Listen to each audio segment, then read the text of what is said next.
Toranyan, she's a journalist and an author. Sorry.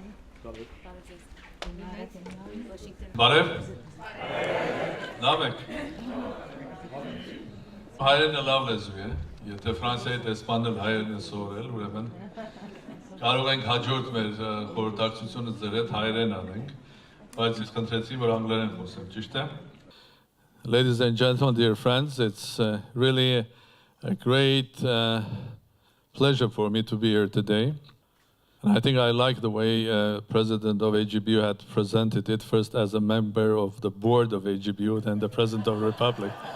So, and I can somehow agree with him because the AGBU is more than 100 years old. And the new presidency of independent parliamentary republic is just less than 1 year old. So I am privileged and very happy to be sitting on the board, Mr. President. And to work hard to make AGBO an institution which is global, which is clearly Armenian, but also an institution that serves the interests of the nation and also worldwide humanity, because this is what you are for, or this is what we are for. I was asked to speak about innovation, about development, and because the time is short, I don't think I have too much time, but because I'm in Paris, that's the home of Impressionist art. So I think that I can make my comment as an Impressionist introduction. So it'll be big different colors. I will not have the idea to make it clear representation of the issues that I want to talk, but at least to leave you with an impression about the world today and especially tomorrow, and an impression about Armenia or Armenians today and much more interesting tomorrow. So impressions from President. And I would like to start where our friend Haik, yes, had just ended speaking about industrial revolution in Armenia, okay? So there'll be small titles that I'll come back to you now, because I just decided to go like that. And the first title will be Industrial Revolution. I personally believe that there is no industrial revolution, the fourth one happening now. It is much more complex, much more deeper, because industrial revolution, this one is scientific, industrial, and social revolution. And it's not just a revolution, it's our evolution, R with capital letter, and evolution starting with capital. So it's an evolution, but a rapid one.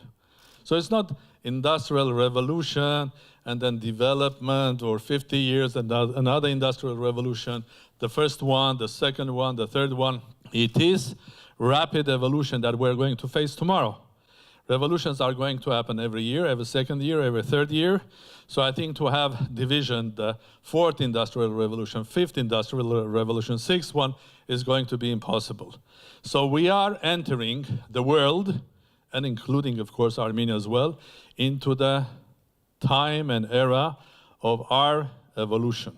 Of course, where does it come, the source of this industrial revolution, or our evolution? The source is the 20th century research and scientific discoveries that were made at the beginning of the 20th century in physics, mathematics, chemistry, and biology later, with the basically discovering of the laws of the new world, which is the quantum laws, quantum mechanics, up to a theory of relativity, gravitation, and so on and so forth. The 20th century, we were doing the research as an academic issue. Well, the time has come that the results of those researches are becoming industrial. 100 years ago, people who were doing research on quantum mechanics were doing as a philosophy. Now that philosophy is becoming reality. So there is no fourth industrial revolution, neither in Armenia nor in the world, but there is rapid evolution that we are entered with wide open gates. The second thing that I would like to mention among many new discoveries or new technologies will be the one which is going to be playing a very crucial role, which is called artificial intelligence. is going to make a huge, dramatic change in our lives. Artificial intelligence is not going only to run our industries, it's going to basically change everything. How we run health, how we run legal issues. Imagine super computers that have the ability of thinking and learning and analyzing the huge big data, which is the current new frontier of technology and science, and its application in our lives, starting for management, making the lives of big cities, including Paris and a huge city called Yerevan. Why you are laughing? Yerevan has the same problems as Paris as well. At the end of the day, the solution will be bringing artificial intelligence by optimizing how do you manage that. But artificial intelligence will change also the life of, let's say, our health. Pretty simple. Imagine 100 years ago, around 100 years ago, magnetic resonance effects were discovered. Now we have an instrument which is MRI that can slice our body into thousands and thousands of plates. And of course, human doctor cannot analyze all of that data immediately, but artificial intelligence, a supercomputer with some intelligence, can do that in seconds. So the doctor will get a result of health research in minutes, and then it can do its conclusion, and it will change completely the way the healthcare is run. Mr. President, you are a lawyer, but my prediction of the future courts is that probably we will end up without courts. That lawyers will be artificial intelligence, because at the end of the interpretation of law, be that local Armenian or international law, global law, for the artificial intelligence that can digest the whole world information in an intellectual way, basically will be the super judge. You'll put your case, there'll be the law, and the super judge, which is the artificial intelligence, will judge it and give it a verdict. So you will not need a judge to be there. You will be amazed. My prediction will be that in 30, 40 years' time, there'll be no governments. Because you will not need the governments. You will need some people who will be leaders in specific areas, but the governments in the form of making bureaucratic decisions, that could be replaced. So don't be afraid, because the life is beautiful. It will change also our health as well, because the moment you have big data, which is the DNA in our body, and you have the artificial intelligence, we can do magic. We can increase our immune systems, we can fight cancer, we can live longer. So it will completely change our life.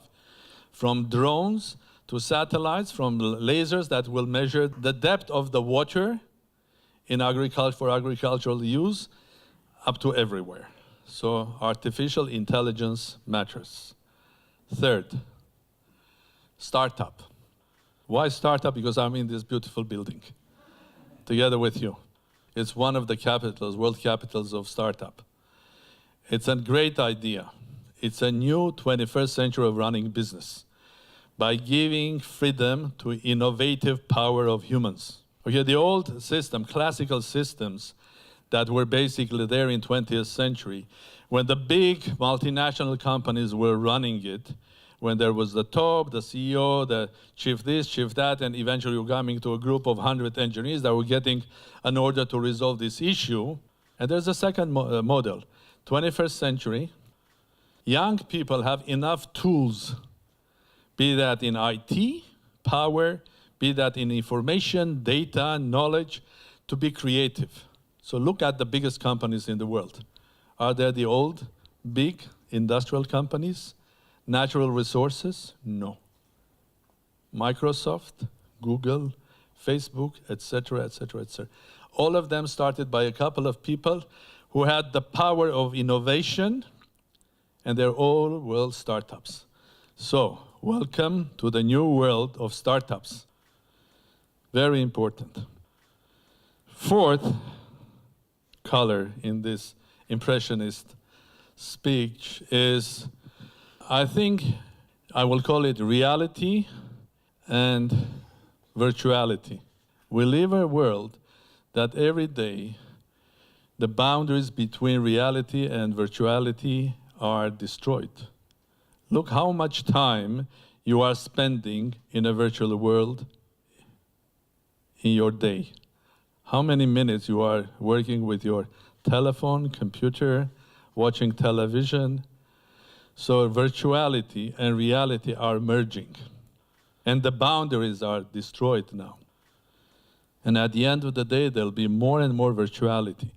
But this virtuality in this globally connected, interactive world is not only just our lives, our bank accounts, our details, our information, about entertainment. It becomes everything that we are doing. And I think it's fascinating. Fascinating because at the end of the day, the reality is that if you take, for example,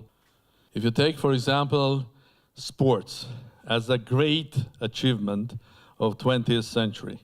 I mean, things like soccer or football championships, international tournaments are watched by millions and millions of people around the world. But what is amazing now, the younger generation are watching more and more their friends who are competing with each other in a computer game. So there are millions of people, and the number of those who are watching, as you know, virtual competition today is as many as those who are watching the real one. So this is a new generation of people, young people, that love to watch virtual competition in the virtual world. So, virtuality and reality, they merge. Welcome to the 21st century. Next one. This revolution is not only scientific, industrial, it's also social. I will not go deep inside, we don't have much time, but this revolution has a huge impact the way social life, public life, political life is managed. I'll give you just hints, and you will understand what I mean. Election of President Macron. Someone that came basically unexpectedly, had generated a huge movement, had addressed the people directly, bypassing the classical institutions of organizations, political parties, all of that, addressing the people, getting their vote. Revolution in Armenia. Was there a party? Was there an institution? Was there anything? The power of small, the quantum power of politics. So this is another revolution. President Trump is a part of that. In 21st century, the classical institutions, organizations are going to be less and less relevant than the direct approach, an idea, a movement, inspiration, and energy. So small works. Small can be very powerful, and small is important. So I think I better stop here and go to a couple of other issues which are important. And this is addressing young people. So if I was someone who was being asked as professor to give advice, what should you do to become successful in your life? Should you become a teacher, a lawyer, doctor, or someone else? So my advice will be, listen, don't think of becoming someone. First of all, explore yourself. Understand who you are. What sort of qualities do you have personally? Because every child is born with a talent. Everyone. One has a talent of a musician, the other a talent of mathematician. Third one has a talent of craftsman, and the fifth one has a talent of listening. Someone has a talent of talking. You can learn it, but it's a craft. And sometimes your craft can become an art if you have the talent. Okay? So discover yourself.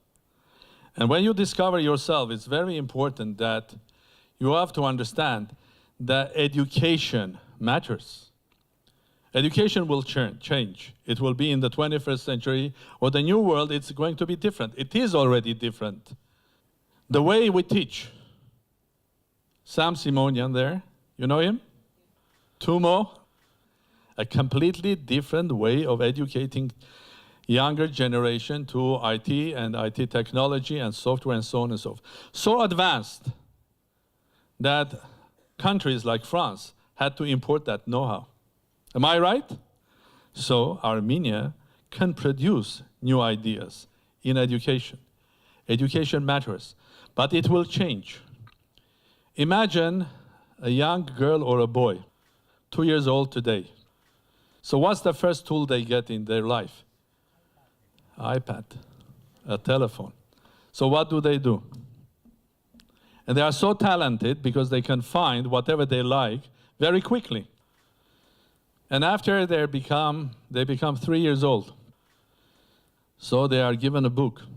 So what is their reaction to the book? And they realize the book is a broken iPad. It doesn't work. You push it, it doesn't work.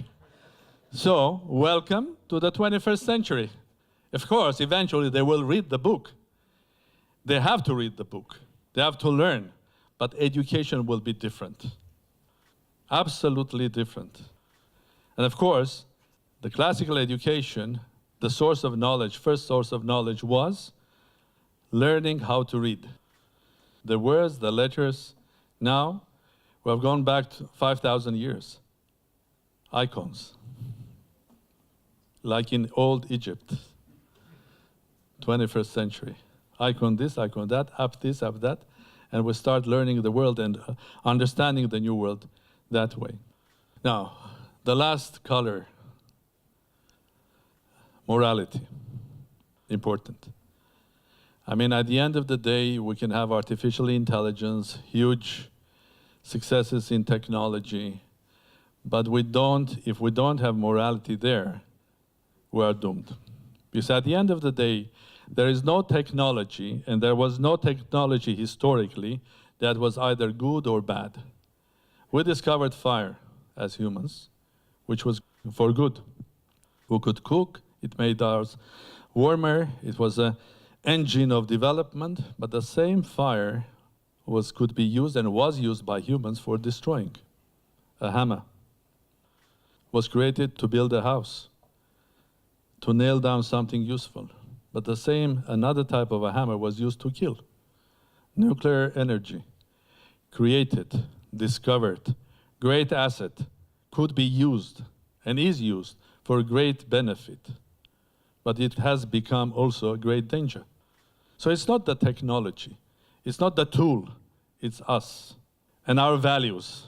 If that values are the right ones, if the values are the ones that are human, if the values are the ones that will lead us to the future, then God bless us.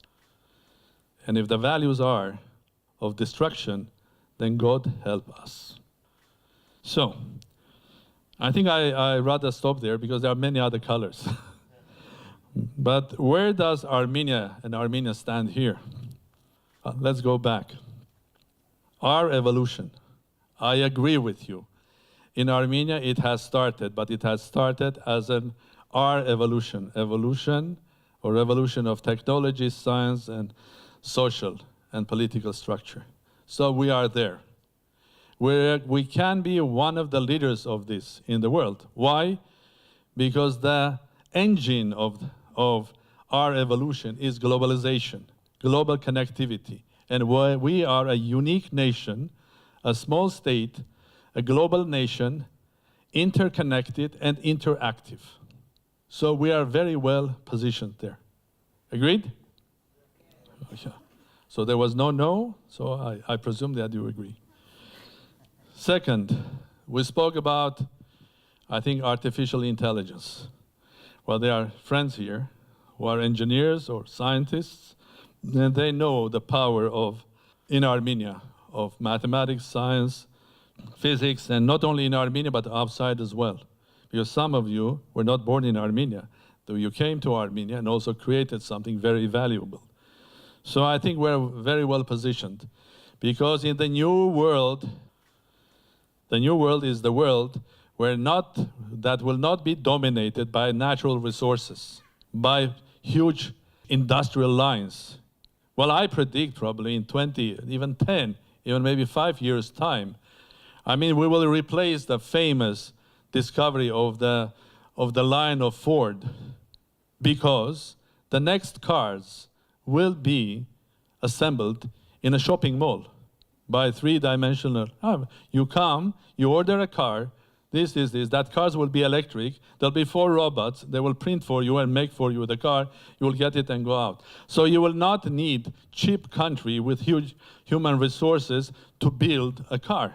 What you will need, the car making will become a know-how rather than industrial institution or a big structure.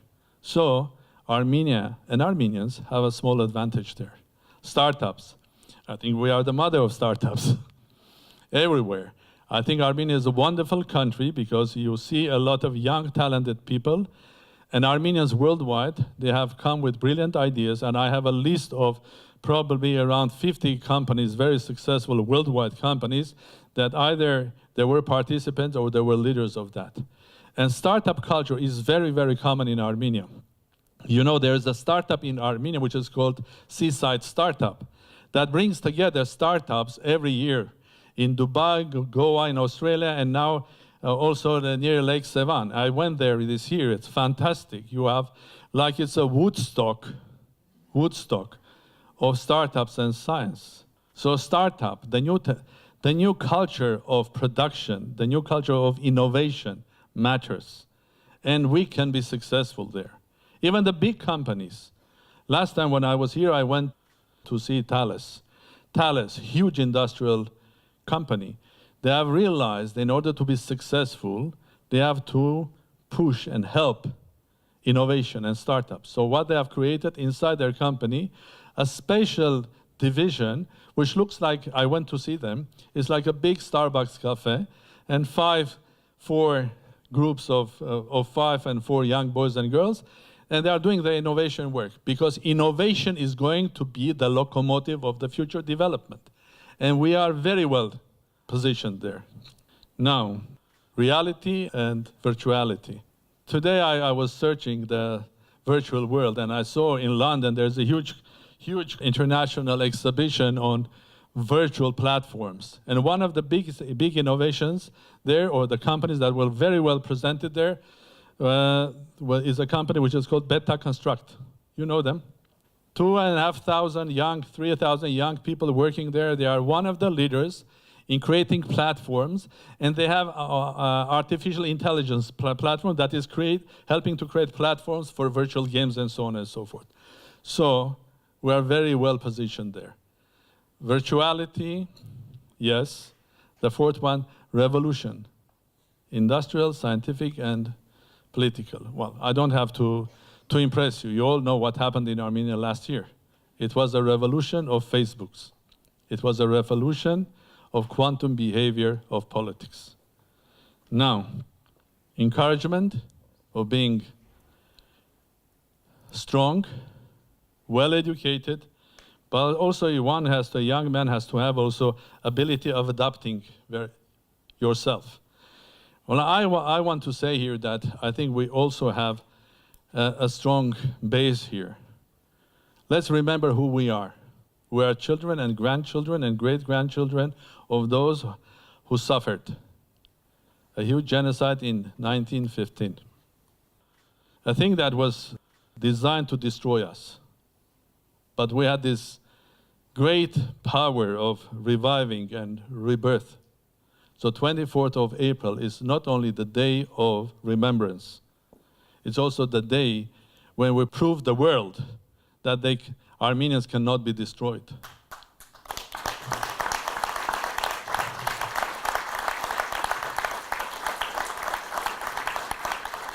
And we have proven that we can rise from ashes, we can do the magic of Christ, rise after death, and we will be there forever. And we have this fantastic quality of a survivor. This is needed in the new world, 21st century, is you have to be someone that can adapt very quickly to the right, make the right decision, adapt yourself, and we have that. We are survivors. So the new world is our world as well. So I have to say a word to the younger people. You are children of the new world. And when I say new Armenia or new Armenians, I mean that we have a strong place in the new world, being new Armenians and running our new Armenia as a country, advanced country, a strong country of the 21st century. Thank you.